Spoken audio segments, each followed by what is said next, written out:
12 years ago, we set out to design a forum to provide an atmosphere of learning focused on forward-looking trends in commercial real estate.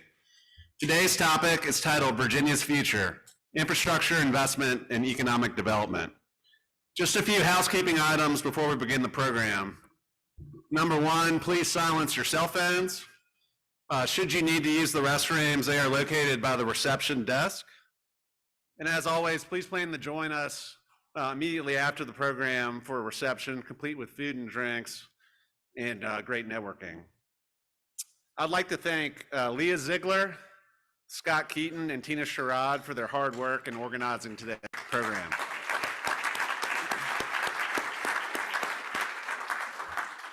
Last but not least, I'd like to introduce Vince Nader, tax partner with Kiter, to introduce today's sponsors. Enjoy the program.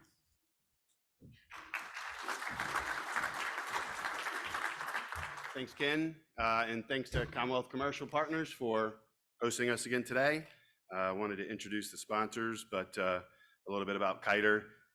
Our real estate industry sector within the firm is probably our largest sector. We have over 20 specialists that work with lots of you guys in specialty tax, audit, and compliance work. So that is one of the things that Kiter was built on, was the real estate sector. So we're really glad to be part of this event. So today's sponsors for the forum include Williams Mullen, Kiter, Scott Insurance, CoStar, Bowman, Atlantic Union Bank, CNF Bank, Arco Design Build, SMBW, Specified Tile and Floor Covering, and Kensington Vanguard. So thanks to all those sponsors for having today. It wouldn't be possible.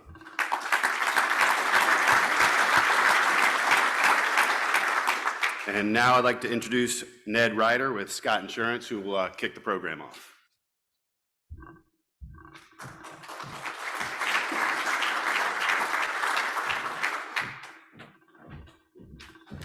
Morning, afternoon. It's a joke. My name is Ned Ryder. I'm a risk advisor with Scott Insurance here in Richmond. We are excited to be a part of this, and my job is to introduce the three keynote speakers and welcome you all here. So obviously, as you can read your programs, but the title is Virginia's Future, Infrastructure, Investment, and Economic Development. And our first speaker we get to introduce is the Honorable Brian Ball, who is a member of the Corporate Counsel at Williams Mullen and who served 4 years as a Secretary of Commerce and Trade under the Governor Ralph Northam in the Commonwealth of Virginia. So welcome, Brian. Thank you.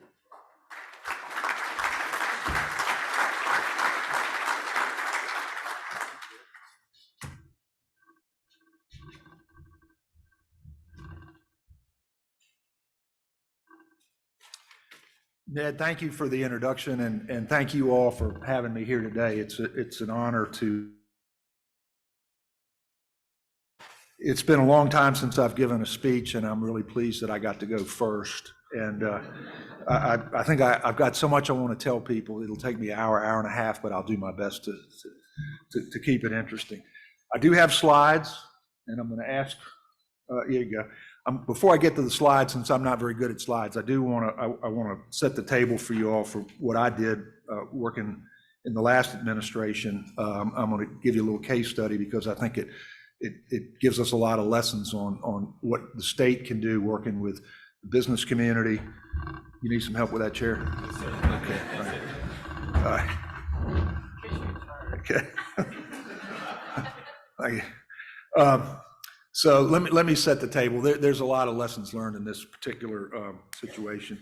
In the fall of 2019, and it's usually on a Friday afternoon when I would get bad news, that was true in private practice as well as working for the governor, I got a call from some folks at IKEA who said that we have a great plant in Danville, Pennsylvania. They make furniture down there. I know all of you probably have a lot of IKEA furnishings in your home. But we're closing the plant. We're closing the plant.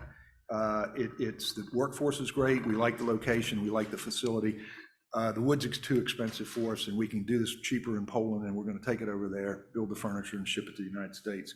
So what does that mean? That means 300 people are going to be unemployed as you head into the holidays, and it's a gut punch. And these things called WARN Act notices come out every time this happens, and there's families behind each one of these things, and this is a put upon area to begin with. So it was unpleasant news, so at the same time, I was working with the Virginia Economic Development Partnership, which is tasked with economic development in the Commonwealth, and in my estimation is a world-class organization, one of the best at their business. Very similar to the Port of Virginia, which is another world-class organization. You're going to hear from Chris Gullickson here in a little bit. But we were working a project for a manufacturing company in James City County, and I had been meeting with the owner of the business, his manufacturing team, his senior management, and we'd had a number of meetings to talk about the project, the incentive package, and that sort of thing. Well, the owner of the business is a guy named John Poindexter, who's from Texas, and some of you may have heard about him. His ancestral home's in New Kent County, and he's been buying up New Kent County. So for those of you, or many of you are in real estate, he's probably somebody you ought to get to know if you like that part of the world. But he called to tell me, this was another Friday afternoon, maybe a week later, that we're not coming to Virginia, we're going to North Carolina. So I was having a good October, as you can see. And I thought, okay. And I said, well, could you just be a little patient before you pull the trigger on North Carolina? We may have another site for you in Danville, Pennsylvania, that's going to come available. I don't know quite yet when, but let me look into that. And IKEA owned the plant in Pennsylvania County. So I said it's a great plant. It's 925,000 square feet. It will be vacated soon. Almost 300 employees. They would be available to you. I did tell him, because I felt like I had to tell him. I said it is a union facility down there. And he said, I don't like unions. And I said, well, let's see what we can do about that. But he made that clear. And I said, so got back with him, got with the VEDP people, and my ask to him was just at least visit this site before you close the door on Virginia. And within a matter of, I would say 10 days, less than 2 weeks, he brought his whole team into Danville, Pennsylvania. We had lined up our state economic development people, we had local economic development people, we had business community in that area. I don't know if any of you all have heard of Ben Davenport or Charlie Majors ran a bank down there, but we got a whole bunch of people. We got some of the city council and the county board of supervisors folks. I mean, we really put out the red carpet for them, and they loved the site. They loved the site. They didn't like the union, and as I said, I think we worked up a solution for that. And so the conversations in earnest began. They were not going to lease a site from IKEA. They insisted that they own their own properties. So IKEA's in Stockholm, Switzerland. So it became lots of conversations about what IKEA was going to sell the property for. And so we had to deal with that. And we also had to have a hard exit date because these guys were very committed to being in production within a very short period of time.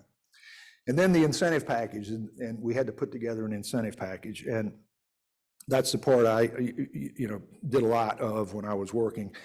So they were committing to create 700 jobs. They were going to spend about $60 million capital investment. And what we agreed to do, and this was on a post-performance basis. We didn't pay any money up front, but if they did what they said they were going to do, we were going to pay them $7 million from out of your money, out of taxpayer money. There was another $1.2 million coming from the Tobacco Commission, and then locally there were matches there. And I got to tell you, Danville and Pennsylvania, two very different communities, have worked together so well on economic development, which has resulted in the resurrection of the economy in that area. And so we put together a package that was very important to them. And then the other thing we did, and VEDP had just started doing this, is they have what's called a talent accelerator program, where they will actually screen employees for certain job situations. And manufacturing, not a lot of people like the manufacturing floor, so you've got to sort through that. And they've got a very good process for screening and actually doing some training, because the goal was to have as many people ready to go for Morgan Olson when they got there. So we closed on that deal in early December, and they said they'd be up and running in February, which I thought was absolutely ludicrous. But let me tell you what they do, what they make. They make delivery vans. So I purposely didn't want to tell you exactly what they did, but until now. But they'll take a chassis and a motor, and it doesn't matter if it's a gas powered, electric powered, hydrogen powered. They don't care how it's powered. You bring it in one door, and they put on, for the buyer, they'll put the delivery characteristics. So it could be if it comes out painted and ready to go, ready to do delivery. So think of Amazon at the other end, taking these things, the Postal Service, UPS, Federal Express, all of that sort of thing. So chassis and engine in one end, and a finished product at the other that the customer picks up and drives away. So they were in production in February, just like they said they were going to be. And I'm going to ask a hard question now. Think of March 2020. What happened in March 2020? Okay, obviously you all have short memories. So the world as we knew it, because it came to an end for a while, but people still had to eat and they still had to buy things. And so how did they do it? They weren't going to stores, but they were ordering stuff. And so guess who was delivering that? UPS, the Postal Service, Federal Express, you name it. And so they couldn't make them fast enough out of that plant. They had another plant in Sturgis, Michigan that was doing the same thing. So long story short, they've succeeded beyond anybody's wildest expectations. 300 people were going to be out of a job. We created a situation where there were 700 new jobs. A lot of the people that worked in the old plant are working in the new plant, and we're thrilled at what happened. So I guess the takeaways would be, we were damn lucky that all of this sort of happened, timing and every other, and COVID, I hate to say it, but the takeaways were, first and foremost, it was the cooperation at multiple levels of government and the business community. It was the fact that we had a site, and sites are critically important, and I'll come back to that. And we were willing to get a workforce committed to this location to get this company into Virginia. It's first time in Virginia. And we've had a shingle out for Virginia that we're open for business and we're business friendly. And that existed the whole time I worked in government, and it exists with the current administration, and it's existed for many administrations prior to these two. So now we're going to get to the slides, maybe. So let's see what happens. Okay.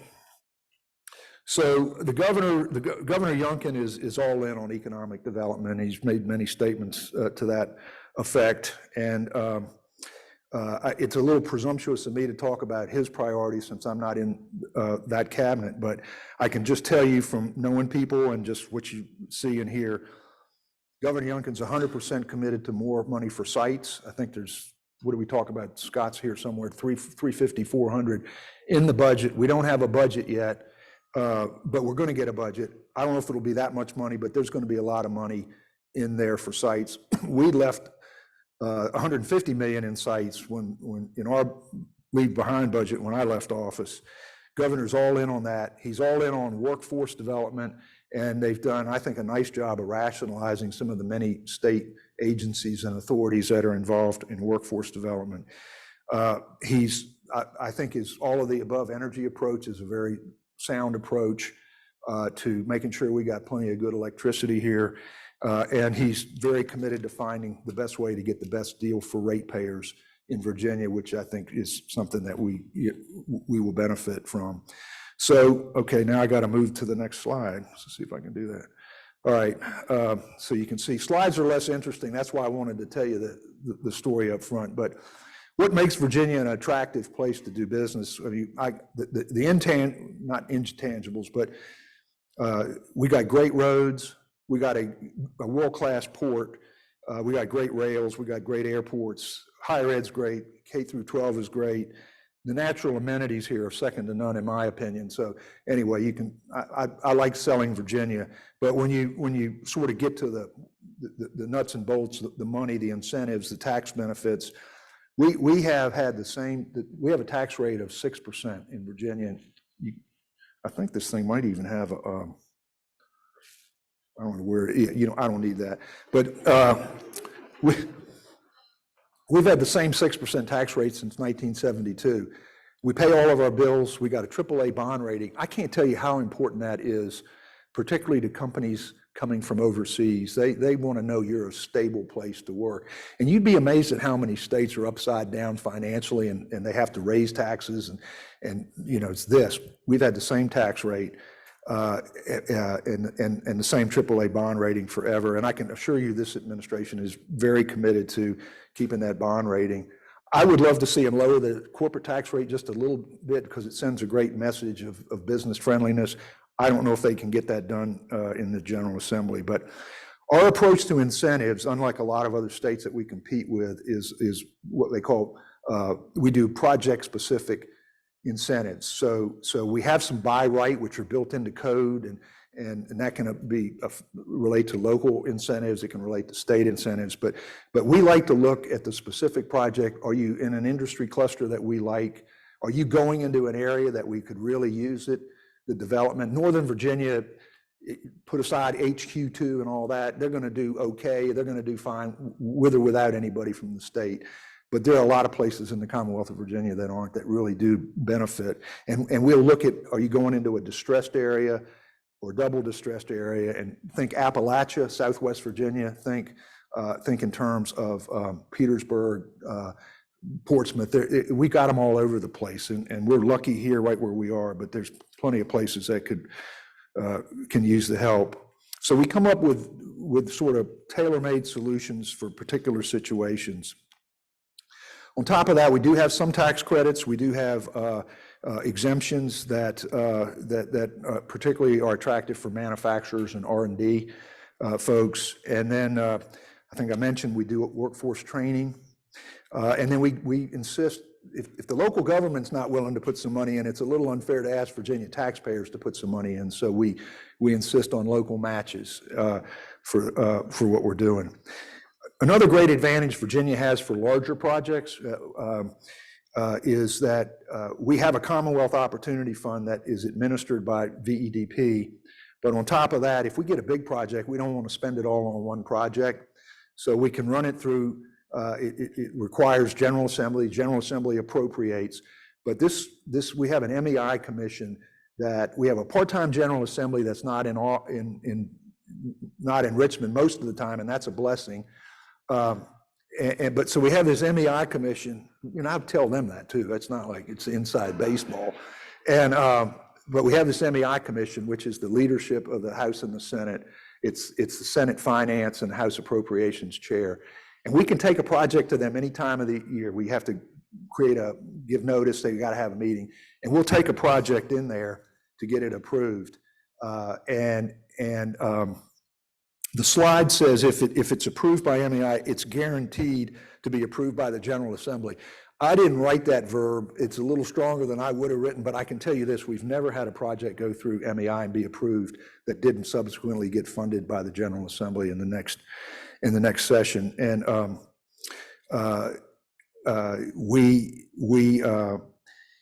Amazon HQ2, we had a lot of meetings with MEI because the General Assembly wasn't in session, and that's how we came up with the incentive package for that.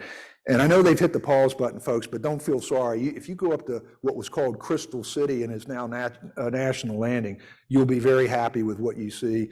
I know there's plenty of Virginia Tech people here, including Mark Claude. There's a computer science, computer engineering graduate program. Virginia Tech's already opened that. So lots of good things that happen there. Now, the trick here would be, okay, here we go. All right, before I get into any of this, and I'm not going to do a whole lot of this because I don't know, somebody's got to tell me when I'm running out of time here, folks. Preston, you do that. All right. You all are, most of you, a lot of you are real estate people, and you're anxious to get deals done. I got to tell you one thing about this economic development business. it's a competitive grant situation. So if you come walking into VEDP and you've already got your deal all signed up and you're ready to do an announcement for where you're going to be in Virginia, it's game over. There's nothing they can do. We by statute have to be, you've got to have, you need to be, your clients need to be talking with other states. There needs to be a realistic possibility that they could go to North Carolina or South Carolina, or nobody wants to go to Maryland or something like that. So anyway, remember that if you remember anything. If you think there's an opportunity for benefits, call someone to get the lowdown on that, and don't sign up anything irrevocably, because you're going to be out of the game if you do that. And you know that $7 million I promised you, well, it's not really going to happen because you already signed the lease, or you bought the property, or you did an announcement. You didn't tell anybody what you were doing. So don't do that. We're interested in lots of things, even beyond this, but these are areas where, and I'm not going to go through every one, but automotive, I would love to have a original equipment manufacturer here. We didn't get that done. I hope this administration does. But most people overlook the fact that in Southwest Virginia, and I'm betting they got a lot of stuff going in and out of the port, Volvo Truck has their largest manufacturing facility in the world right there, they make the trucks right there. Mack Truck is owned by Volvo Truck, and they're doing assembly right outside of Roanoke, so they're there. Aerospace, we're naturally strong in because we got the Pentagon, and we got Northrop Grumman's headquartered up there, and General Dynamics, BAE, I mean, there's a bunch. Life science is one that has taken off with COVID, and I'm very excited about what's going on in Petersburg and in that area, and in the Valley as well. Data centers, over 5 minutes, okay, God dang, over 70%, over 70% of internet traffic goes through there. Food and beverage is one of my favorites because Hershey's makes all the Reese's peanut butter cups over in Augusta County, which is very near where I have my wife's family's from. You can get hummus here. You get, and we got Nestle's headquarters is in Northern Virginia. All right, so I'm going to jump through because I do want to get to the. You really should have given me an hour and a half. We could have had a lot more fun. So here's I'm going to give you three sort of ideas, and to get into the weeds on what's out there, we're gonna need more time than this, and have to do it on the side. But so manufacturers, we love manufacturers, and the case study here is for automobile supply manufacturing. We've got a bunch of those in Virginia. So there's a litany of taxes that you see up there at the top, and I hope you can you all see, I don't know where, oh, it's over there.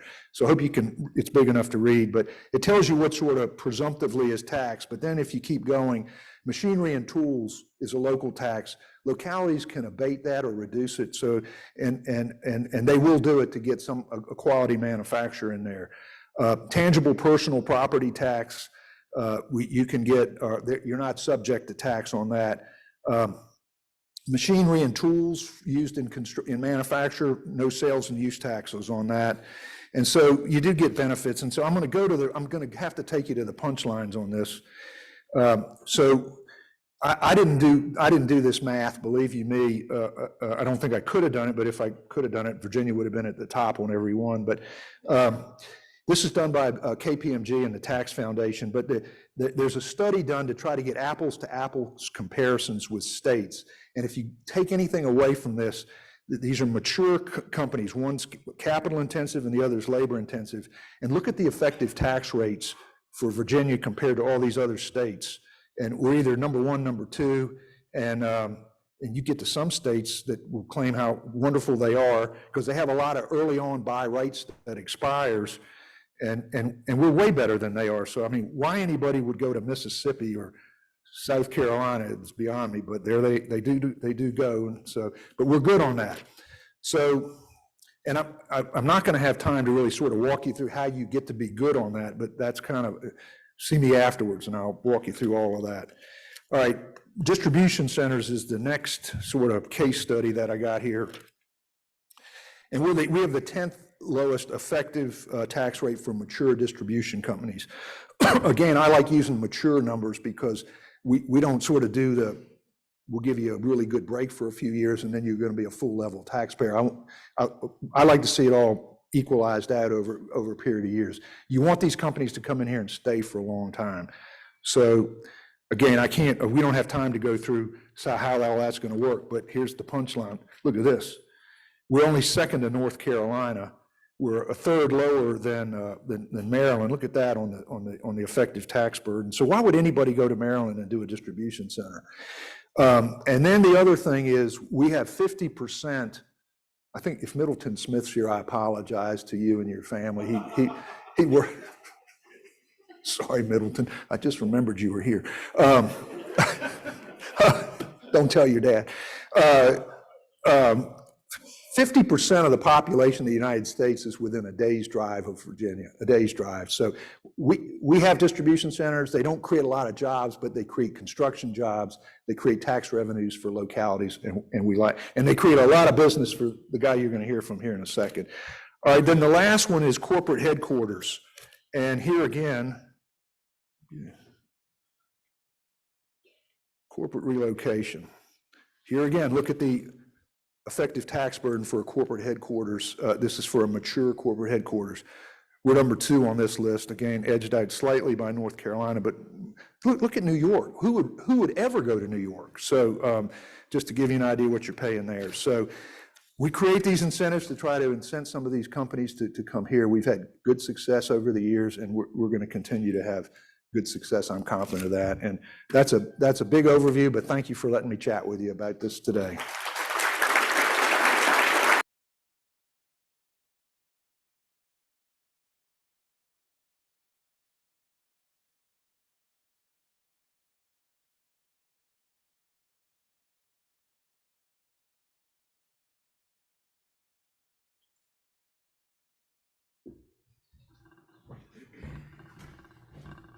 All right, our next speaker is Chris Gullickson from the Port of Virginia, where he serves as the Director of Development and Transportation Policy and has been since 2013. So welcome, Chris.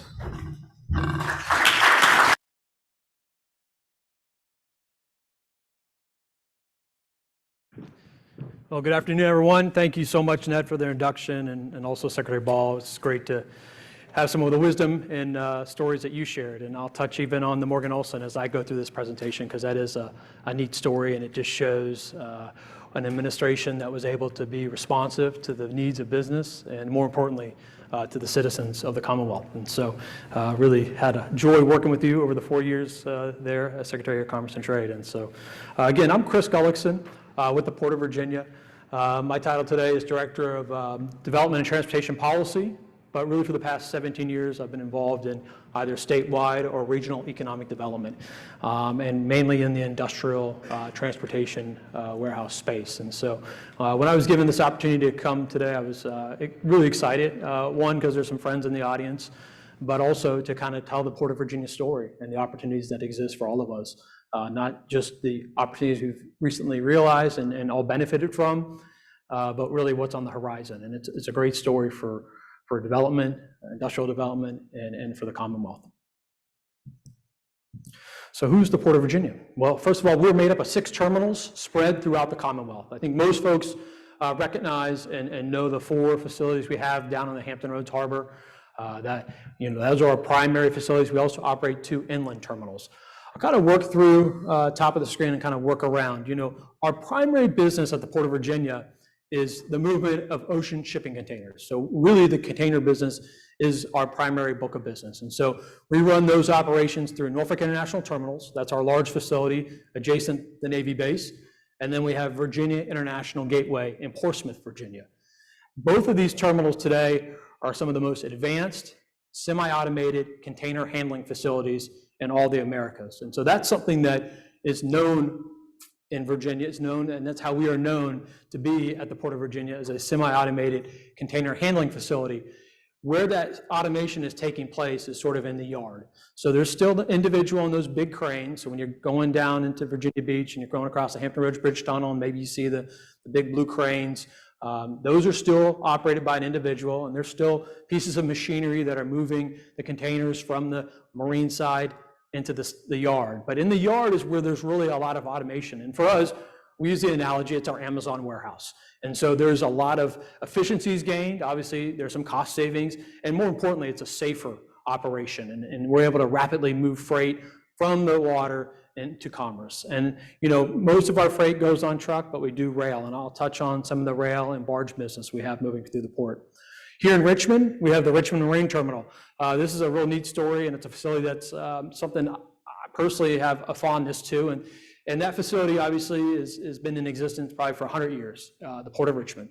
And it's gone its ups and downs. And, you know, it served in World War I to deploy horse and livestock overseas. And obviously during World War II and after World War II, there was a ramp up of tobacco trade, and there was some good service in and out of the Port of Richmond. But then as container ships have grown and continue to grow, it sort of came to a point of inflection, and it was really no longer viable in the way the supply chain is set up. And so back in about 2010, 2011, the Port of Virginia began to lease the facility from Richmond, but we only had 5-year leases, and it really didn't allow for us to fully commit the capital necessary.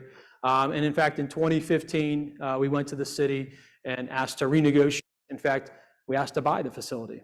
We were told it was not for sale, but we could do a 40-year lease. And so we executed a 40-year lease for Richmond Marine Terminal. And so today we have a barge that calls Richmond Marine Terminal. It leaves down in the harbor. It's about a 12-hour voyage up and back. And so we call it a triangle offense. So we move 3 barges at a time. We have always a barge at NIT, a barge at VIG, and a barge at RMT. And we're trying to sort of cycle them through. And that's really been an infusion of consistency that's really enabled investment. If you go down to the Commerce Road corridor, what we told the city would happen has happened. You have people like Amazon, Brother International, Lowe's, and then even if you go out into the county, you have people like Bissell. These are all companies that use the Richmond Marine Terminal because we made commitments, we've dedicated capital, and we provide a quality, consistent service that they can depend on, and that spurred them to make the investments here in the Central Virginia region. We also operate a facility up at the Virginia Inland Port, that's Front Royal, and so that's I-81 and I-66. It was stood up in like the late 80s. It was stood up at a time where we didn't have a lot of market penetration. There wasn't a lot of freight that Virginia controlled up in that corridor. A lot of it was going through Maryland, through a port they call Baltimore, and we had to do something to fix that. So the powers that be, and boy, the vision they had, they stood up an inland port. It's served by Norfolk Southern, 5-day-a-week service.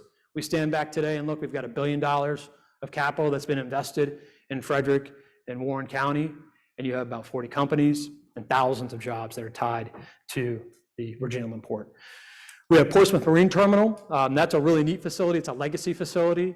It's one that at this moment we are currently repositioning to support offshore wind, thanks to our partners at Dominion Energy. Emil's going to talk about some of the stuff going on in Dominion. Dominion has signed a 10-year lease with the Virginia Port Authority, along with a 10-year, 2 5-year options, and they're investing significant capital to build what is going to be the premier staging and loadout site for an entire new industry coming to the U.S. East Coast. Yes, Dominion has the single largest offshore wind project under construction today, with 176 wind turbines set to be installed off the coast of Virginia Beach. But when you stand back and look at the entire coastline, there's about $100 billion of capital dedicated towards offshore wind power generation over the next 10 years. Virginia is going to play a part in that, a huge part in that. And so we're really excited with the commitment Dominion's made as a partner, as well as we've located Siemens Gamesa Renewable Energy. Brian is very familiar with SGRE and his time and working with the Virginia Port Authority and the administration to close that deal there in the final months of the administration. And so we have a hopefully blade production facility that will be stood up on the backside of PMT, really creating a hub and an entire new industry right here in Virginia. And then finally, we have Newport News Marine Terminal. It sits between the coal piers and the shipyard, and there's a general break bulk facility.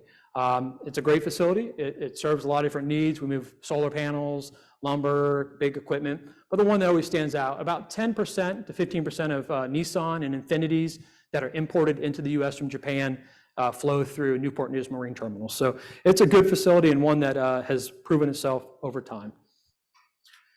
During the pandemic, what a ride. Obviously, we all can recall and have seen the clips from 60 Minutes and the 100 vessels sitting off the coast of LA Long Beach and not being able to get everything or anything we really wanted because all the warehouses were full of inventory for the wrong season.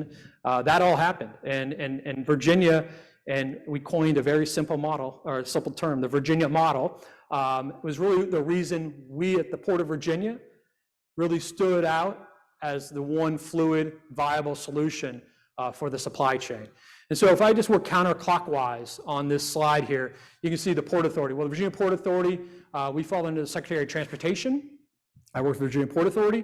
The Commonwealth owns most of the terminals, and if we don't own them, we have a long-term lease concession like Richmond Marine Terminal or Virginia National Gateway. But really, Virginia controls all those facilities. We have a sister company, a terminal operator called Virginia International Terminals. They are the ones that actually enter into our commercial agreements with our direct customers, because a lot of the questions we'll get at the port is, who's your customer? Well, Walmart, Morgan Olson, Target, Home Depot, Lowe's, those are all customers. But really our commercial agreement resides with the steamship line. So that's the name of MSC, Maersk, CMA, CGM, ONE here in Richmond. They own the vessels, and that's really where our commercial agreement is. So we have our operator who enters those agreements. They maintain our equipment. We also run a ILA facility, so they enter the labor agreement with International Longshoremen. And so we have that group, and that gives us a lot of flexibility because since we control all 4 facilities in the harbor that are moving cargo, it gives us some wiggle room. So if for whatever reason we had an issue at one terminal, we can pivot and move freight into a different facility. Technology is a big deal. Because we have all of this semi-automation, and the Commonwealth has invested hundreds of millions of dollars in putting in place this automation, we're able to take an automated sort of Amazon warehouse concept and integrate the needs of our customers, the Home Depot, Lowe's, Walmart, and their supply chain. And again, sharing and finding efficiencies. That happened during the pandemic. We really stretched and leveraged that technology to benefit our customers. Assets and equipment, we continue to invest in assets. And leading up into the pandemic, we had a little bit of luck because we were just wrapping up about an $800 million optimization and expansion package at the Port of Virginia in 2021. We added tremendous capacity and added new equipment, and it came online right at a time where volumes really began to take off. And so we continue to focus on asset investment, both from a handling on the terminal to the big ship-to-shore cranes. You may have seen headlines recently in the Wall Street Journal about our big cranes. They're made by a company called ZPMC in Shanghai, China. They're the really only manufacturers of ship-to-shore cranes. I can tell you, we have a port colleague that's there in Shanghai watching the manufacturing and construction of these ship-to-shore cranes. We also receive them as skeletons. We then extract all the wiring and interface technology and implement a Virginia company called T-Mike from Roanoke. They do all the wiring and all the components. We use Sumitomo Drive Technology, a company that's in Chesapeake and also in the Valley. So, I mean, the ship-to-shore crane is the sort of the key aspect of what's on the berth. And we are continuing to invest and add more cranes for bigger ships to continue to be ready. And then the simple part of our business is the chassis. Those are the trailers. And no one ever really thought how critical the trailers were, because when companies begin to reorder during the pandemic and inventories begin to show up and warehouses begin to get full, and all of a sudden it takes a while to build a new warehouse, the boxes sat and they sat on chassis. And all of a sudden you lost the utilization of a critical piece of taking containers off a terminal and bringing them into commerce. And so one of the benefits we have in Virginia is we run a chassis pool of 20,000 units. It's a very profitable piece for our business. We have the youngest fleet out there, about 3.5 years is the average age of our chassis. And it served as a vital piece of supporting the supply chain when you saw these images that were really awful in New York, New Jersey, or LA Long Beach of trucks just waiting to get into ports and are waiting to get a chassis. We had that covered, and we were very fortunate here in Virginia. I can stand up here all day and tell you, oh, the Port of Virginia is the best, and we're the #1, and got deepest harbor, we got the most technology. But we're really proud of this recognition we got from S&P Global and World Bank. This was given out in 2022. Looking back at the 2021 calendar year, we are the #1 port in North America, and obviously 23 globally. So we remind ourselves we have room to improve. Excited to see how we come out in 2022.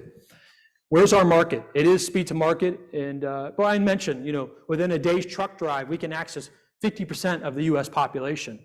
And that's so critical for so many of the finished goods and products coming in through the port. But you can see it's not just the captive market, the 250-mile radius. We also have a real strategic advantage when we start thinking about our inland markets served via intermodal rail. And at the Port of Virginia, we have some of the best intermodal rail service offered on the coastline. We have both the CSX and Norfolk Southern offering on-dock rail service. Put it in perspective, just to give you a sense, because I have a volume slide coming up, but at the Port of Virginia, we did about 3.7 million 20-foot equivalent units in the calendar year of 2022. New York doubled that number, okay? So they got over 7 million. But yet, when we look at the rail business, we're almost neck and neck when it comes to the amount of rail movements coming through Virginia, vice a port much larger than us in New York, New Jersey. And the reason for that, obviously, is fluidity, on-dock rail service. We're priced very competitively, and we have terrific service with our partners.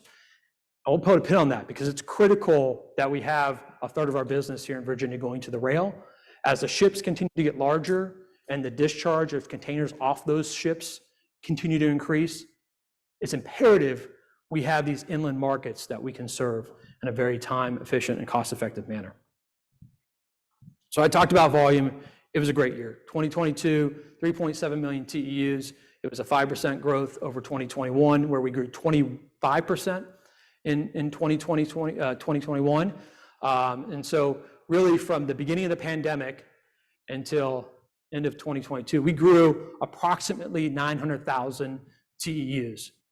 The port business is a business where you grow year over year, 1, 2, 3%, and we grew almost 900,000 TEUs. And so that exponential growth for most operations would buckle. You would have failures all over operationally.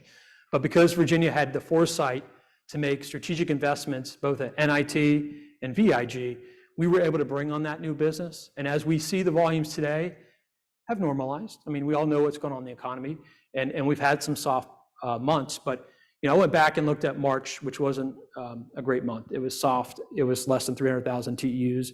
But looking back pre-pandemic, we've netted 40,000 new TEUs mostly. And so that's new business. And you start doing the math, obviously, that's close to almost 500,000 TEUs of new business that we've captured here in Virginia. And that's great for the port, but more importantly, it's awesome to see the port-centric development activity that's taking place all throughout the Commonwealth, which I'll touch on. The other thing I want to just highlight real quickly, and I don't have it on here, and I just really need to start adding it, is that there is a number that stays completely flat through the pandemic. So we have record volumes, we're performing in all aspects of our business, but it's the vessel calls. In fact, in 2021, we had 1,564 vessel calls, and in calendar year 2022, we had just on the nose 1,500, that's it. And so it's counterintuitive, but it proves the point that what we're seeing in Virginia, because we have the landside infrastructure and the deep channels, is that the big ships are calling Virginia, and they're bringing more freight, coming less frequently, but longer and more discharge. And that's a big deal. That's a big part to why we're bullish on continuing to invest and spend capital on not only adding on-terminal capacity, but dredging and deepening our harbor. So these gateway investments, right now, we're sitting about a $1.4 billion capital improvement plan over the next 36 months. Kind of falls into 4 buckets, this investment package we're looking at. The first item we've invested in significantly, both at the Port Authority, the Commonwealth, and through the federal government, is in the dredging. We are deepening and widening. And that's one thing I think is worth pointing out, is the widening. Yes, we are at 50 feet. That's considered deep water. Charleston's got 52, so they're a little deeper on us right now. We're going to get past Charleston here shortly, but it's the width. The ultra-large container vessels, just to give you a sense, these are 1,200-foot long vessels, larger than an aircraft carrier, and they've got a large beam too. And due to hydrodynamics, it really restricts the two-way transit in the harbor and any channel of 2 ULCVs. That's what we call them, the post-Panamax ships. We now call them ULCVs. And not having the width creates a lot of congestion because you're having to wait for one in, one out. And of course, it's not a quick move. It takes about 4 hours or so at this point of delay to move one in and move one out. Well, that's all fine but these big ships don't want to wait. They're making money when they're sailing. And every other harbor is facing the same issue. But in Virginia, we're able to eliminate that. In fact, by the end of this year, our widening project out there by the Chesapeake Bay Bridge Tunnel will be finished. And we will have wide enough channels to have unrestricted two-way access in and out of our harbor. And that is critically important to our customers, the steamship lines. It also helps us become more productive working in the berth. And so that's something that's been many years in the making. This is a federal, typically dredging is partnered with the Army Corps of Engineers through a 50-50 cost sharing agreement. The Commonwealth was very bullish and had the foresight to come in and reach an agreement with the government to say, we'll front load this, we'll fund the project, and we'll get it going. And hopefully the Army Corps and their work plan will catch up with us so that we'll get our portion of the funds. And in fact, we're now whole, and it's a 50-50 cost share. And it's an exciting project. Rail, I talked on rail, and that's something we continue to focus on. We're finishing up a major rail expansion there at Norfolk International Terminal. So anyone who travels Hampton Boulevard and International Terminal way there in Norfolk, you maybe been stuck by the train and not been happy. And this is not going to create more rail traffic at that crossing. In fact, it's going to allow for us to bring more rail into the facility and work more rail. So we're excited to see this is a Norfolk Southern project that we're building on. The next big project at NIT is optimizing and adding the same semi-automated technology on the north end of the NIT terminal. And this is really something that we were very fortunate to have support from the Commonwealth, over $266 million of the $650 million. It really got that project jump-started. So as we speak, this project 100% design, I think it's out for procurement as we speak, and should be kicking off the second half of 2023. Really going to allow for us to add additional capacity. One of the constraints we have is we're encumbered. We have the U.S. Navy, the world's largest Navy base to our north, and then nice residential communities to our south at NIT and Norfolk. So we're not growing any more real estate. So it's going to take technology and optimization, and that's what we're going to do here. This will bring our annual throughput capacity at the Port of Virginia, once it's finished in 2027, to about 5.5 million TEUs. PMT, I just quickly touch on this. Here's a view of it today, or excuse me, not today, because today it's under construction. About 12 months ago, if you get a chance to drive by Portsmouth Marine Terminal, you're going to see large mounds of aggregate. You'll see a dozen cranes. And we're currently in the process of installing 1,300 concrete piles and rebuilding our entire berth structure, the wharf. Because offshore wind, not only is it dimensionally very large, I mean, the wind turbine blade, just one, 106 meters, so that's end zone to end zone for a football field. That's one blade on these Dominion turbines, but also the weight. The weight is significant. And so we're having to completely rebuild PMT to accommodate the oncoming opportunities with offshore wind. Decarbonization, that's a big deal. Obviously, our customers like the Walmart, Target, Amazon, Depot, that's something they're big into. And obviously, looking at their ESG scores, and we're doing our part as we contribute to their scores in the supply chain. And we're going through a decarbonization. We've made a public statement by 2040. We will have net zero carbon. And I'll tell you before then, we'll get there probably in that 2032, 2034. And by next year, all of the electricity that we consume on our terminals will come from renewable sources through an agreement we have with Dominion Energy at most of our facilities, and then up in Front Royal, we have an agreement with Rappahannock Power. And so we are going to be, by end of this year, all power being used is from renewable sources at the Port of Virginia. And here, I'm just going to close out with port-centric. This is obviously, I think, relevant for the entire room. And the next slide I have up here, I'm careful because, this is a slide that's impressive. And I tell some folks before today, I kind of am on a changing hearts and minds tour because, as an economic developer, we're always out there selling opportunity and the great investment and the great jobs, but not everybody wants that in their backyard. Okay, I realize that. And so, there's a lot of activity in the market, and it's really upon us at the port to be intentional, talking to those elected local officials, those planning commissioners, and those questions, the citizens, wondering what that opportunity looks like and what the benefit is to them. But here's just a quick example of what's going on down at Hampton Roads. You have 22 active projects up on that screen. And it's about 5.5 million square feet of spec space with another call it 6 or 8 million square feet of industrial warehouse space being proposed, with the Port 460 project there in Suffolk being the largest of 5 million square feet. This has all happened down in Hampton Roads really in the past 36 months. And I know it's no different here in Central Virginia, in Richmond. I mean, the Richmond market has been a leader in the spec space and has seen tremendous development opportunity. I can tell you the recent announcement by Sanmar in Hanover County and that 1.1 million square foot facility wouldn't have happened if that spec building hadn't been built. And that's not just great for the community, the investment, the jobs. It's great for the port. That's a new customer that we didn't have at the Port of Virginia, and it's only here in Virginia because because of the Hanover spec space. And then, it's not just high flow, high bay distribution warehousing with lots of truck parking. It is about the economic development. There's a lot of blue chip companies you recognize, and if it's Trex up in the Northern Shenandoah Valley, or Volvo down in the New River Valley, or if it's Morgan Olson there in Danville. These are great jobs, great manufacturing jobs, great for their community, and they're great customers of the port. Things we take pride in, and then it's super exciting to see what's going on here in this market in Richmond. I mean, Legos, that's terrific. I mean, that's an exciting announcement, and I can tell you that freight is coming. There's companies in Virginia that are beginning to see that cargo come over the dock. So we're really excited, and what that means for all of us is an economic impact that's significant. 1 in 10 jobs here in Virginia are tied to Port of Virginia and the activity going on in the port. That equates to about $100 billion in spend, or $27 billion actual in income for the citizens of the Commonwealth. And so I can tell you, we've got a lot going on, we've got a lot planned, and we're going to continue to be a driver of the Commonwealth's economy. And so I'm going to leave it there. Probably went more than 15 minutes, I apologize. Look forward to the questions and answer at the end of the presentation or end of this meeting. Thank you.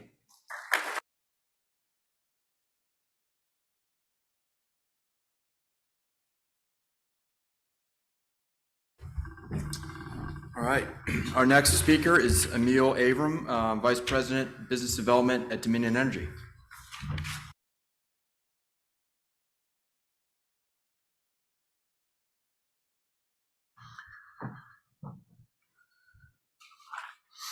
All right, good afternoon.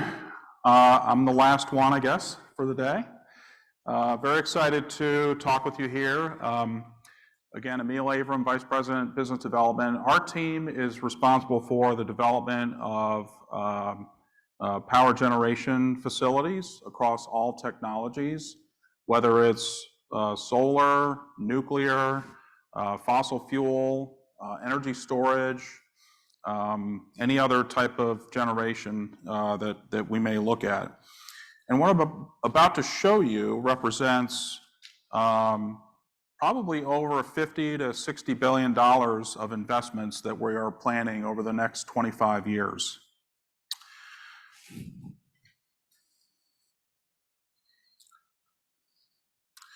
All right, so I think many of you know about our organization. We're obviously headquartered here in Richmond.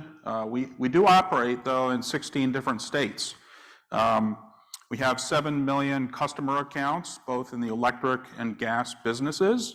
And we do believe we are a leader in the clean energy transition. We are, we're saying that, but we're also backing it up with actions. And working with the state government, with former Secretary Ball and with Chris and the port, it's been a great opportunity to create an economic development engine here in the Commonwealth. So just a few things. We do also have an industry-leading ESG profile. We are working to become the most sustainable energy company in the U.S. I'll just touch on a few things here. We've committed to net zero carbon emissions by 2050, and that includes scope 1, 2, and 3 across the entire spectrum. We also working on a number of sustainability measures within our company as far as increasing our diverse workforce, working with diverse suppliers. And so we've made significant strides. For example, just last year we spent $1.3 billion with diverse suppliers around the world. One thing I do want to mention is, Secretary Ball mentioned the effective tax rate. We have one of the best and most world-class ports here in Virginia. We also have some of the lowest electric rates in the nation. From a rate standpoint, we're from a rate cost to our customers. We're in the bottom quartile or least cost rates in the nation. And that also helps to attract new businesses, manufacturing, and I'll talk a little bit about data centers as well, and mention how that has really changed our business. This chart here shows the expected electric demand over the next 15 years or so. The blue curve is the current forecast. The prior years over the, say, 2022, 21, and 2020 are the curves below that. So you can see how the expected energy consumption has just exploded as we came out of COVID. Now, part of that is due to a certain realization that our grid operator, PJM, who manages the Mid-Atlantic region, recognizes that the data centers that have come to Northern Virginia and other parts of the Commonwealth are real, and it's a real significant ramp rate. That represents about a 5% growth rate in electric demand, which is probably the highest in the nation, for sure. So I talked a little bit about data centers. Northern Virginia does boast the largest data center market in the world. So that load growth that I showed you on the prior chart is in fact very largely driven by data centers. They take a lot of energy. There are a lot of servers packed into small spaces that need a lot of cooling, HVAC equipment, and power to operate them. And so, those facilities that are being built, I don't know if you've been up there, in just north of Dulles Airport, it's a very massive complex, number of data center facilities there, and each one can consume 50 to 100 megawatts of electricity alone, which is a very large amount. Just take, for reference, your home might consume 0.1 to 0.2 megawatts a month. So very, very significant power consumption. We do expect over the next 10 years, 10 to 15 years, about 10,000 megawatts of data center growth to come to Northern Virginia and other parts of the state. And just for reference, 1 megawatt is about enough power to power 250 homes. So 10,000 megawatts is about 2.5 million homes worth of power.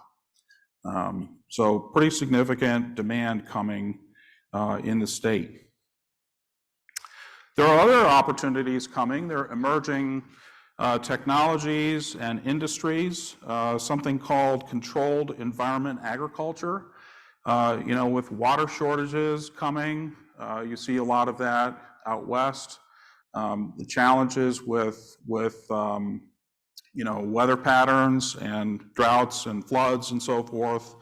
We're seeing quite a ramp up in this type of business. So from a real estate perspective, you can actually yield 25 times greater crop production in these indoor vertical farms, so to speak. They do require energy, and we're seeing that they're coming to Virginia because of our low-cost energy as well. So an interesting business.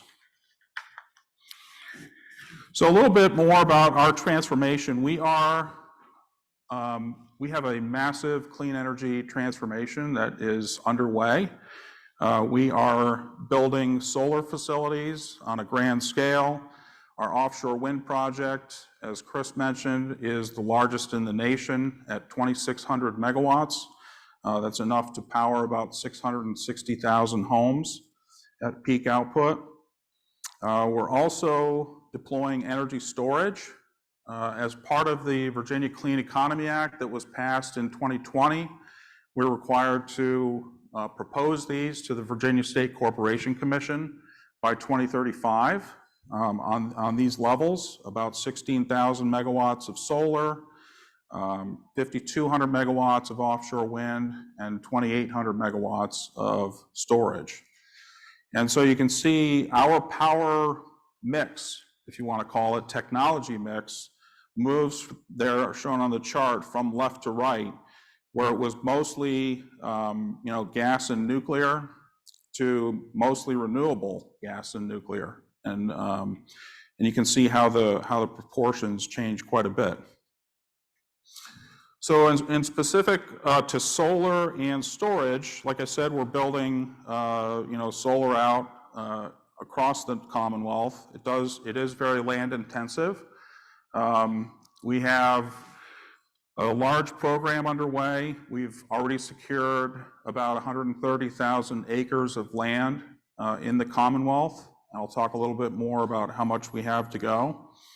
And you can see here on the right, we also have a very large energy storage program. And I'll talk about that technology in a minute, but it's essentially using the same lithium-ion technology that is used in your phones, in EVs, and other devices. So we do have, like I mentioned, a very large portfolio of solar. In Virginia, this is certainly our largest effort. We do operate in some other states as well, where we supply power directly to other utilities under long-term power purchase agreements. We do have the second largest solar portfolio among integrated utility companies in the nation. And we have over 10,000 megawatts of projects in development or operation. Here in Virginia alone, we have over 1,500 megawatts operating. And that's about enough to power 450,000 homes here in the Commonwealth. So we're well on our way. I'll talk a little bit here, just energy storage is being deployed. We have our first project that we deployed in Powhatan County just recently, back last year. Like I said, it uses lithium-ion battery cells. But there are other technologies on the horizon. We're probably going to heavily compete with the EV industry here as EV market continues to grow.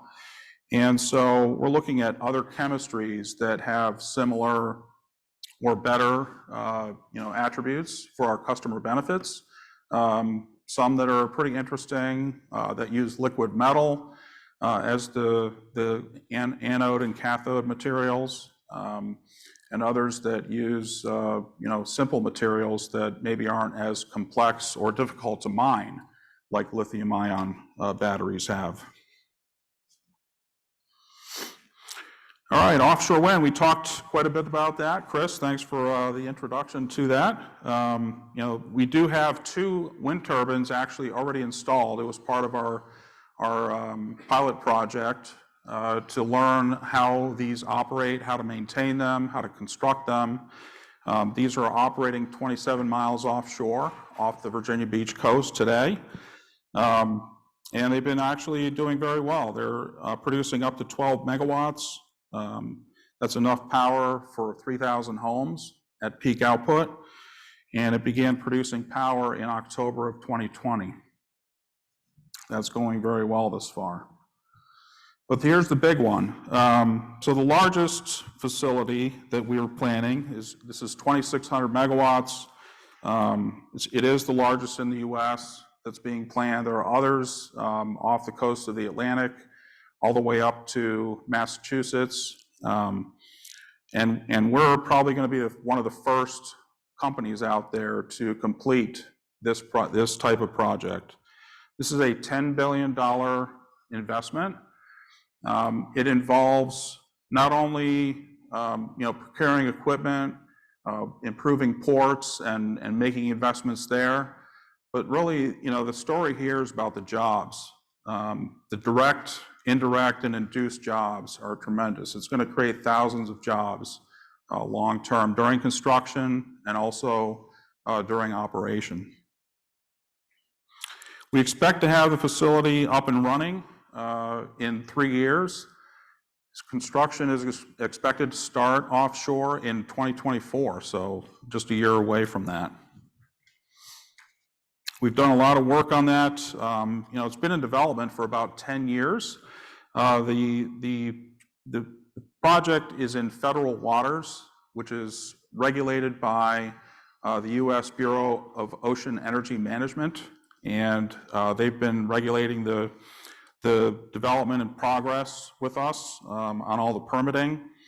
At the end of last year, we got approval from the Virginia State Corporation Commission, and so we're making steps and getting closer and closer towards construction of this massive project. The turbines sit about 820 feet above the water line, and just to give you a sense of that size, maybe a common structure you might be familiar with is the Washington Monument. That stands at 555 feet, so it's about 50% taller than that. So these are massive pieces of equipment. And you can see here just some of the equipment and contractor companies that we are working with. Siemens Gamesa, as Chris mentioned, is our wind turbine supplier. Working with others, though, on here as well. One interesting thing is to connect all of the wind turbines together, you have to bring them to a common point. And so we're going to actually have 3 offshore substations, massive platforms. Basically, they're going to look like offshore oil platforms sitting out in the ocean. That are going to collect the power from all of these turbines and then bring them back to shore through high voltage cables. The other piece of this project is the onshore transmission. This is about as complex as the offshore component. We have 14 miles of high voltage 500 kV transmission lines to build and 4 miles of underground lines to build to get to Fentress substation, which is shown there on the left side. So a lot of work going on to make that happen as well on schedule. So we talked a lot about the ports already. This is a great economic development story. Chris already talked about it. I'm highlighting some of the ports that he already mentioned. So it's been a great partnership. Like I said, like Chris said, we have a multi-year contract that will support construction. It'll support operations. And in the operations space, it's going to take a lot of different types of vessels to both construct and operate the facility. It's difficult to see, but the ship on the right is the ship titled the Charybdis.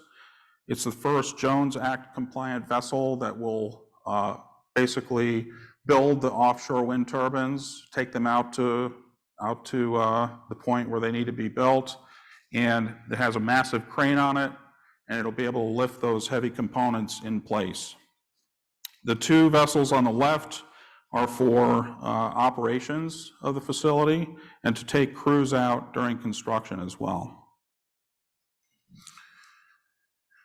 Okay, I want to talk a little bit about nuclear power. This is a really important aspect. We have safely and effectively operated nuclear power stations now for over 50 years. We just celebrated that anniversary earlier this year.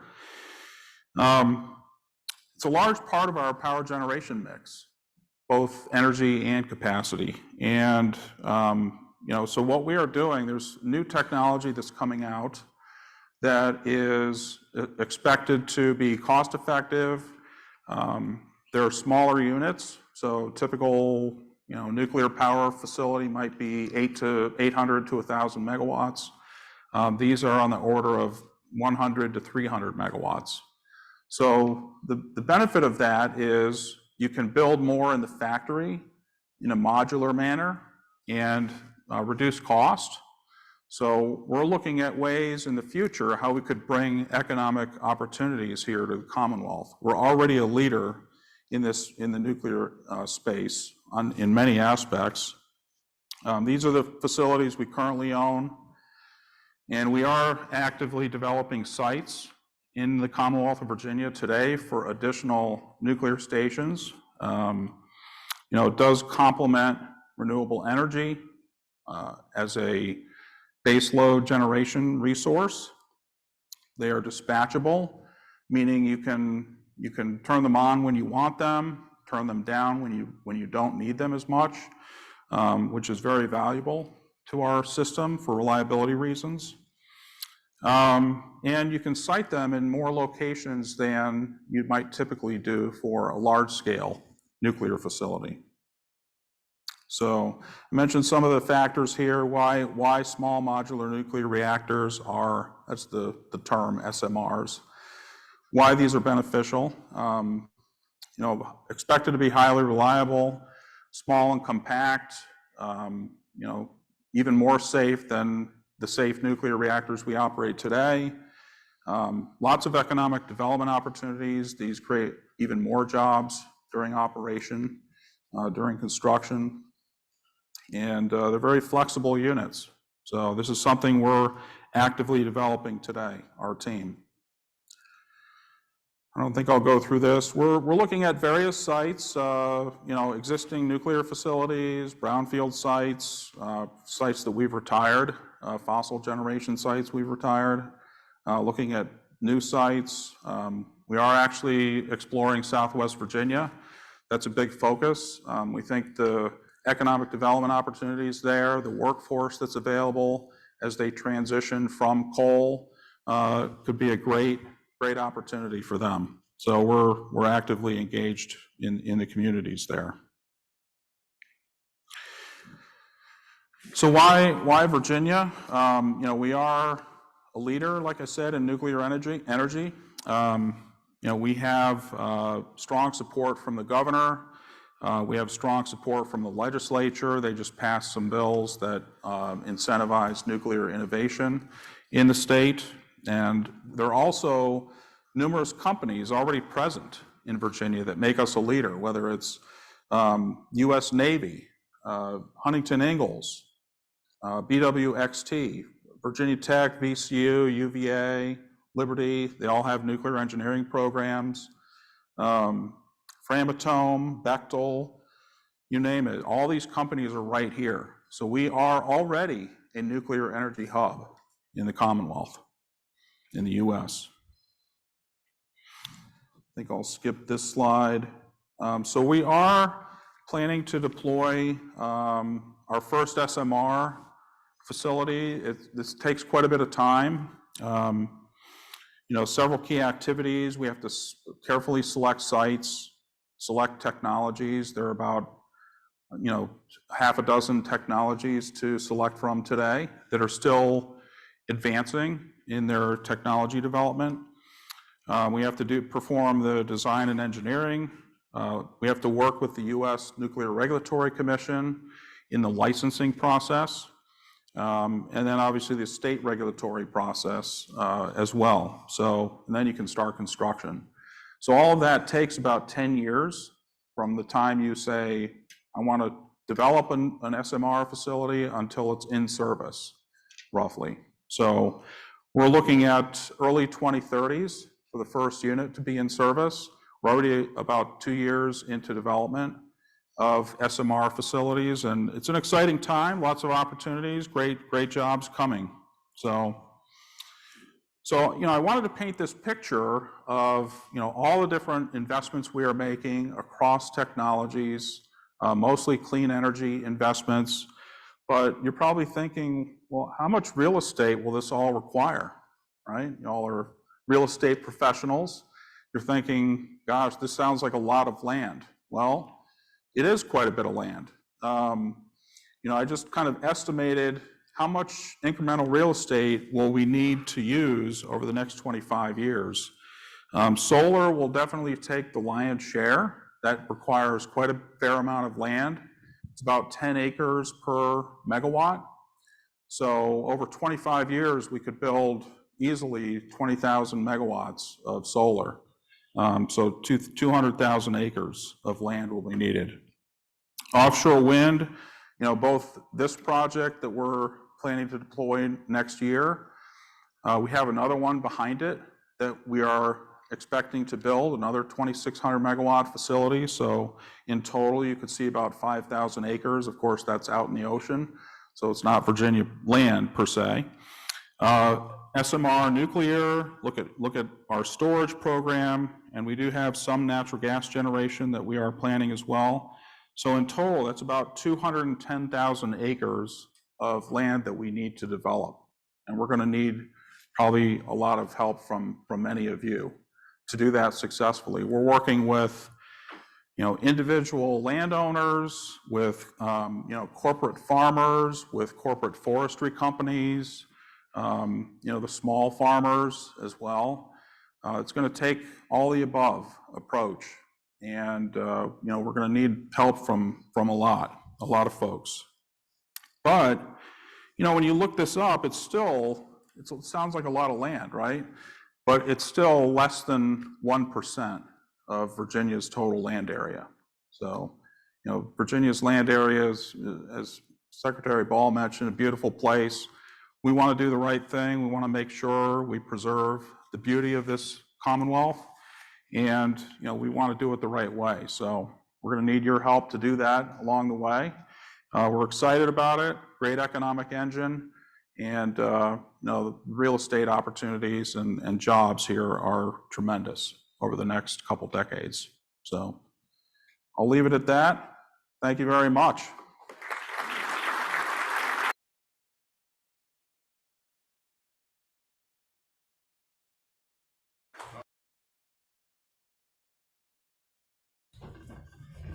Thank you, Emil. I'd like to introduce our moderator for the panel, Preston Lloyd, partner at Williams Mullen in the real estate practice. Welcome Secretary Ball and Chris back up to the stage. Thanks. Thank you, Ned.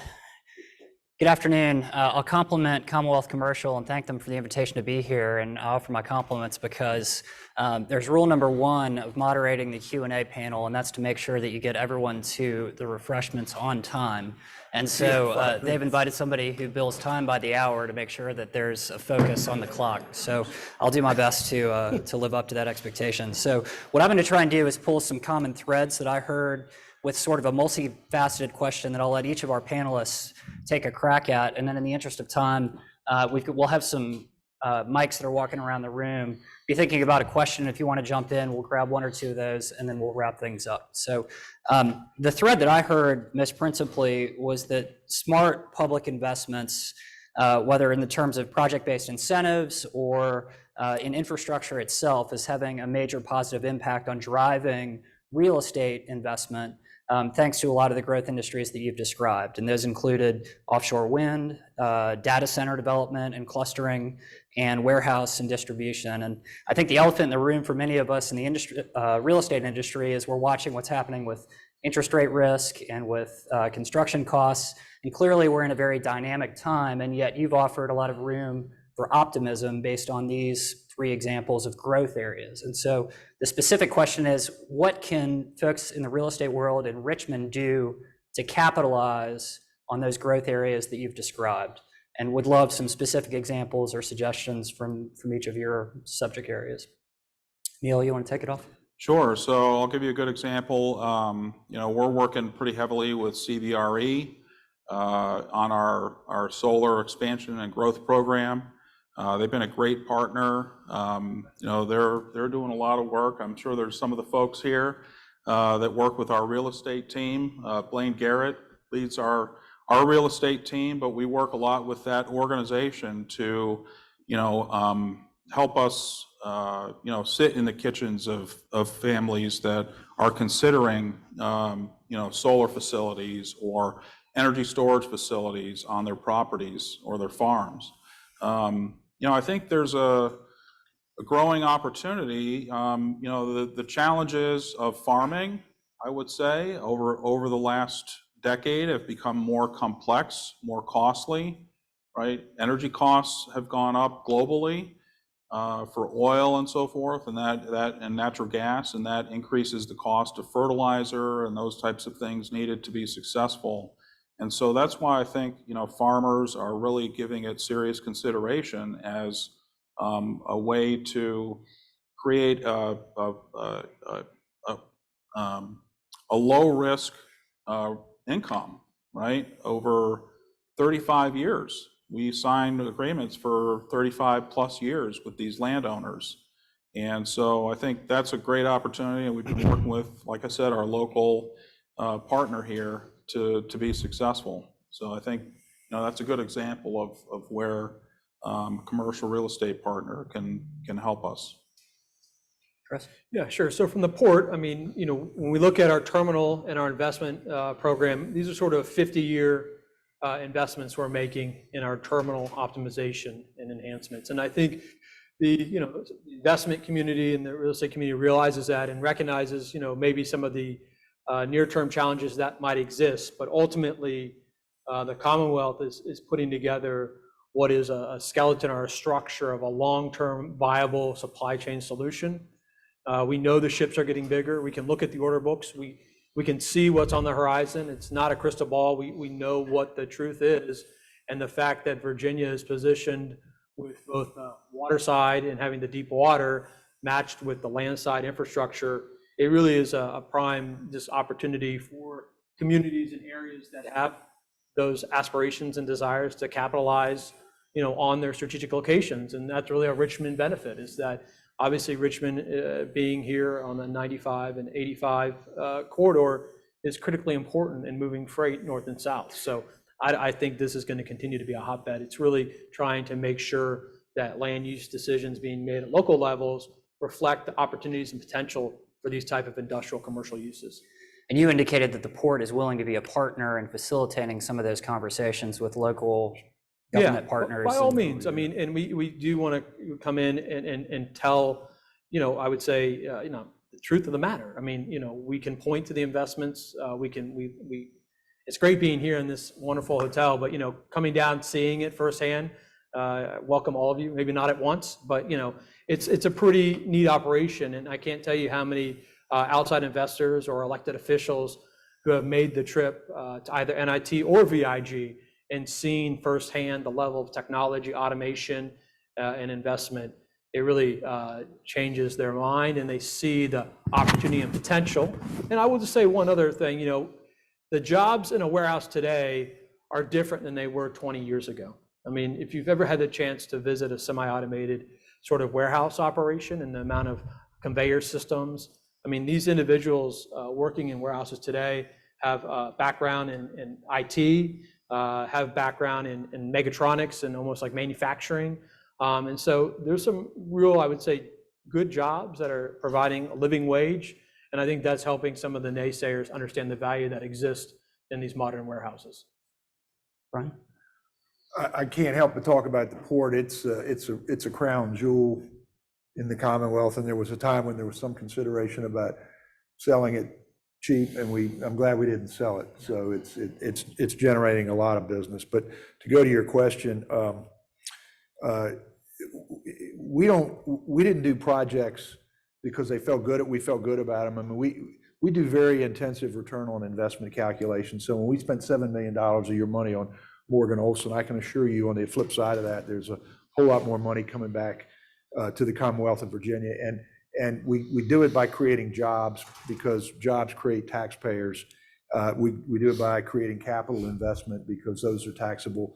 Those are sources of revenue for state and local governments. So, and in terms of what we can do for you, or what the state, I'm not there anymore, but what the state can do for you, the VEDP program, the port has its own economic, what do you call your fund? The Port Opportunity Fund. Port Opportunity Fund. So if you got stuff going in and out of there, there's buckets of money, and these are typically grants. So you talk about higher interests, and you having to pencil out things and see if they make sense in the current environment with some slowing growth and higher interest rates and that sort of thing. Don't forget to look at these grant opportunities, because if you do what you say you're going to do as far as your metrics for for job creation and capital investment, and I'm guessing you're going to want some assurance that there's volumes are there going in and out. This is money that you're going to be handed to you because the state has done its own ROI calculation and knows that we're all going to come out better. This is what makes the world go round. We're all going to come out better, and we're going to be able to continue to do things like this to stay the competitive state we are for business attraction. So if Governor Youngkin has proposed $400 million in funds for infrastructure investments in his budget, and let's call that an order of magnitude, we're not sure what will be approved in the final budget, but it gives us an understanding that there's some real drive behind the administration pushing for that kind of investment in infrastructure.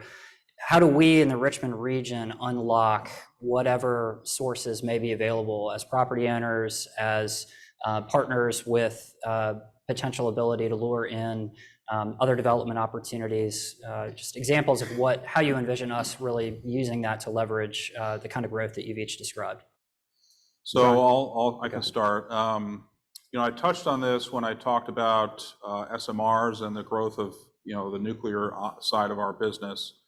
As these technology vendors expand and grow, I think these mega sites that are developed here in the Commonwealth could be great opportunities to bring, more manufacturing and more services jobs in that space. So in the, nuclear engineering and supply chain, that whole supply chain is massive.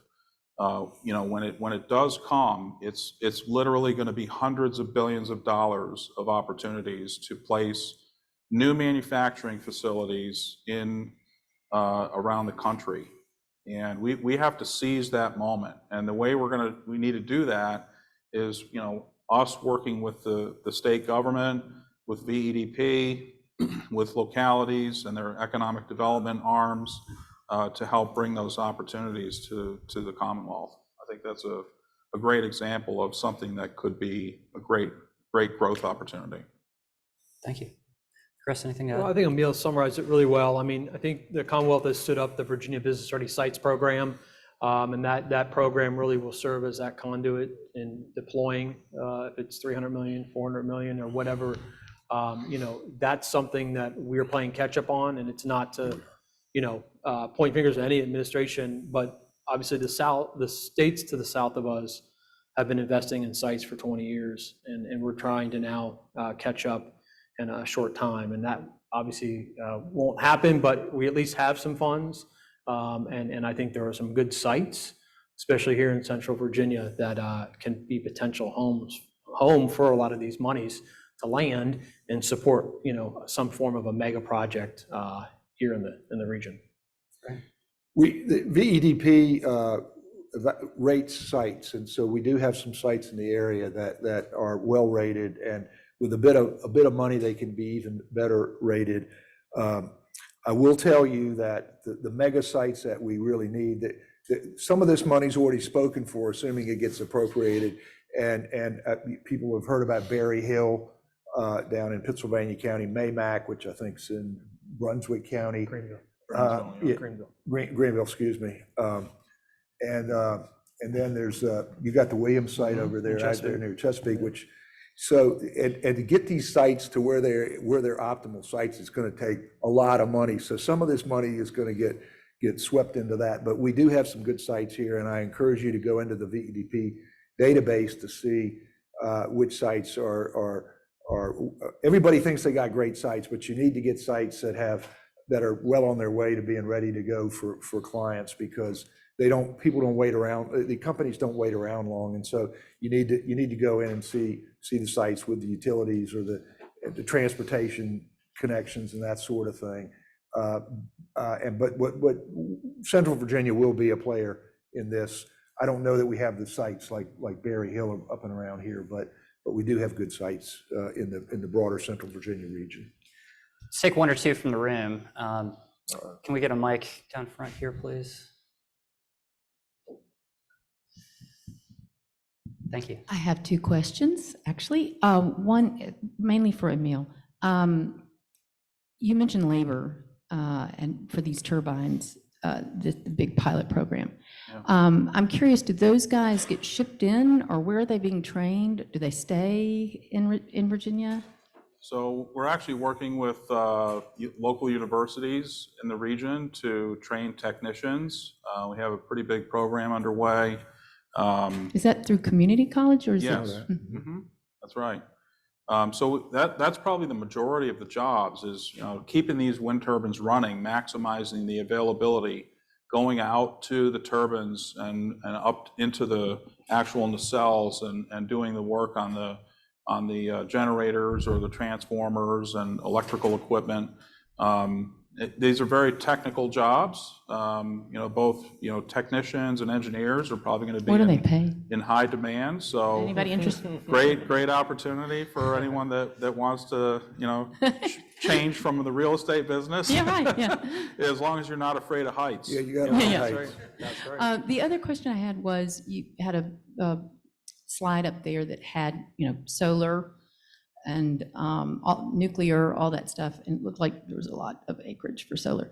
I'd be curious, if you're willing to share, what percentage of energy do you think will be provided by each one of those categories? So, if we deploy, say, 20,000 megawatts of solar, that'll probably end up being close to 50% of our power generation in the state. It could approach 50%. So that's, again, it's going to take time to get there. We're only at a few percentage points today, and we have a steep climb. But we have a pretty strong, robust program. We're deploying about 1,000 megawatts a year right now. That's the kind of rate that we're deploying solar out in the Commonwealth, and it's creating a lot of great local jobs. And the counties, there's a lot of concern, obviously, about, transforming use of land from either forestry or farmland to solar. But, I think they're recognizing that there's still a lot of land left. I show that percentage because, it's not going to completely change or transform a county entirely. It's a small percentage of the total land use. So we try to convey that message, and they're going to get millions of dollars of revenues potentially annually from these kinds of opportunities. Yeah. Last word. No? Oh, in the back, thank you. That was a good question earlier, Mr. Avram. My concern is Dominion's putting a lot of money into solar and wind when their efficiency rates are run around 25 to 32% effective, where nuclear is 90%. And your goal is 2050 to be carbon free. Is that correct? That's right. I don't think that's going to happen, and because right now you can't get enough lithium out of the earth, especially with EV cars. And I'm glad to hear that you're looking at other alternatives for storage. But both wind and solar are not effective. I am really glad you said that, because you're absolutely right. We can't do it with just wind and solar. We have a very large nuclear base of operation already happening today. We have almost 4,000 megawatts in operation. We need to add additional nuclear. That's, when wind and solar are not operating, we have to fill it in with something else. And, these SMR nuclear facilities could be a large part of that. But that's probably not going to be the only thing that will get us there. We're going to need other technologies that are still in development today. We're looking at hydrogen as a potential fuel. There's a lot of work and investment going on in nuclear fusion, which is a bit different technology than nuclear fission that we own and operate today. that's potentially out there within a decade, and that could be another solution. So we're looking at technologies that are available today, and we're probably going to see some new technologies in 10 years that we could deploy to fill that additional gap. But I agree with you. We need an all of the above approach. Thank you. Gentlemen, thank you each for participating. To wrap us up, let me introduce Wes Patterson, who's Director of Business Development with Arco Design Build. Thank you.